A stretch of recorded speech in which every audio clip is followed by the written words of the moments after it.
Бәріңізге сәлем достар. Бүгін біздер осындай өте дәмді овощной рагу жасайтын боламыз. Бұл рагу өте тез дайындалады. Ештеңені бөлек пісіріп, қайнатып қажеті жоқ. Бәрін бір салып пісіретін боламыз. Және де бұл рагуға арнайы гарнир жасасаңыздар да болады. Өте дәмді болып шығады. Бұл рагуды міндетті түрде дайындап көріңіздер, және де менің видеомды соңына дейін қараңыздар.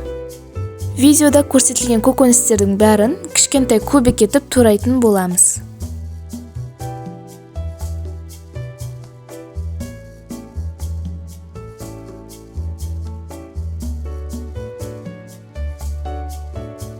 Қазір біздер помидордың қабығын ашу керек боламыз. Ол үшін помидордың арт жағын осылай крестик етіп кесіп аламыз. Одан кейін үстіне қайнаған ыссы су құямыз. Баклажанды да басқа көкөністер сияқты кішкентай төртбұрышты етіп тураймыз. Баклажанымызды турап болғаннан кейін баклажанды шұңғылдау ыдысқа салып, үстіне 1 шай қасық тұз салып, салқын су құйып, бетін тарелкемен осылай басып қоямыз. Одан кейін помидорымыздың қабығын ашып, оны да көбік етіп тураймыз. Барлық көкөністерімізді турап болғаннан кейін осылай табамызға май құйып, үстіне пиязымызды салып, жақсылап қуырамыз.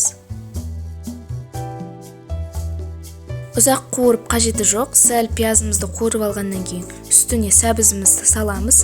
Сәбізді пиязбен бірге тағы да жақсылап қуырып аламыз. Қуырып болғаннан кейін үстіне болгар бұрышын салып, тағы да жақсылап араластырып қуырып аламыз. Қуырып болғаннан кейін баклажанымыздағы тұзды суымызды төгіп, салқын суда 1 шайып аламыз. Шайып алғаннан кейін баклажанымызды да табаға салып, жақсылап араластырып, бұқтырып аламыз. Міндетті түрде крышкасын жауып бұқтырыңыздар, және де оттың астын ең азына қойыңыздар.